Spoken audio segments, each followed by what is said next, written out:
കാലങ്ങളോളം പുകയുന്ന ഒരു വൻ വിവാദമാണ് ഇന്ന് സംവാദം വിവാദത്തിൽ. കോഴിയാണോ മുട്ടയാണോ ആദ്യം?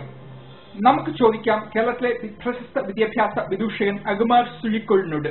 പറയൂ അഗമാർ സാറേ, കോഴിയാണോ മുട്ടയാണോ ആദ്യം?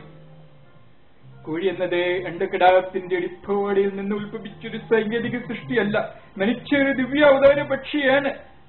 കോഴി സ്വാതന്ത്ര്യ മഹതി എന്ന് വേദങ്ങളിൽ കോഴികളെ കുറിച്ച് പ്രതിപാദിക്കുന്നു. അതിനാൽ കോഴിയാണ് ലോകത്തിൽ ആദ്യം ഉത്ഭവിച്ചത് എന്ന് സംശയമന്യേ പറയാം. ഒന്ന് വാ സാറേ, നമ്മളെ തട്ടിപ്പായിട്ട് ഒരു ഓംലെറ്റ് അടിച്ചിട്ടല്ലേ ചിക്കൻ ഫ്രൈറ്റ് ഓർഡർ കൊടുക്കണത്. മുട്ടയാണ് ആദ്യം എത്തിയത് കേട്ടാ. ഈ വിധി പറയുന്നത് ശുദ്ധ ഭോഷ്കാണ്. ഒരു ഭവനത്തിൽ ഒരു കോഴി എത്തിയിട്ടാണ് അത് വിക്രമിച്ച് ഒരു മുട്ടയെ സൃഷ്ടിക്കുന്നത്. സൃഷ്ടിയുടെ ഉത്കൃഷ്ടയിൽ ഒരു പക്ഷിയിൽ നിന്നാണ് മുട്ട ഉത്പാദിതമാകുന്നത്. അതിനാൽ കോഴിയാണ് ആദ്യം. മുടകള് കാണിച്ച് അടിച്ച് നൂക്കളയും കേട്ടാ വൃത്തിയായിട്ട പായലെ. കോഴികളല്ല മുട്ടകളാണ് ആദ്യം വന്നത് കേട്ടാ. സാറ് നല്ല കോഴിയാണെന്ന് നാട്ടുകാർക്കെല്ലാം അറിയാം കേട്ടാ. എന്ന് വെച്ച് മുട്ടയുടെ മാറി കോഴിയെ കയറി പിച്ച് ചെയ്ത് കളയരുത് കേട്ടാ. ഈ സംസ്കാരശൂന്യമായി ഒരു സംവാദത്തിൽ തുടരാൻ ഞാൻ താല്പര്യപ്പെടുന്നില്ല. ലോകമെമ്പാടുമുള്ള കോഴികൾക്ക് അത് അപമാനമാണ്.